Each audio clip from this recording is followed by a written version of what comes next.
6 మతాలు పెట్టారాయనని కాదు దాని ఉద్దేశం. అందులో ఈ 6టిని ఆరాధనా మార్గములుగా, మోక్షగాములు ఆరాధించవలసిన వాటిగా ఆయన నిర్ణయం చేశారు. అందులో సుబ్రహ్మణ్యుడు ఒకడు.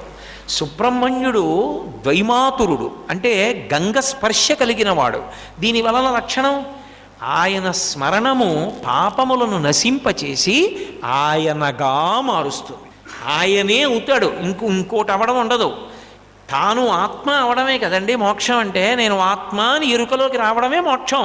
ఇప్పుడు ఆయన మీ నీరాజన విస్తూ సుబ్రహ్మణ్యోహం సుబ్రహ్మణ్యోహం సుబ్రహ్మణ్యోహం అన్నారంటే నేనే సుబ్రహ్మణ్యుడు, నేనే సుబ్రహ్మణ్యుడు, నేనే సుబ్రహ్మణ్యుడు. అదే చిట్ట చివరి స్థితి. అది నువ్వు ఇవ్వగలవు, అది నన్ను చెయ్యగలవు, నిన్ను నేను ఒకటి చెయ్యగలవు. తత్వము అసి తత్వమసి, అది ఇది అయి ఉన్నది.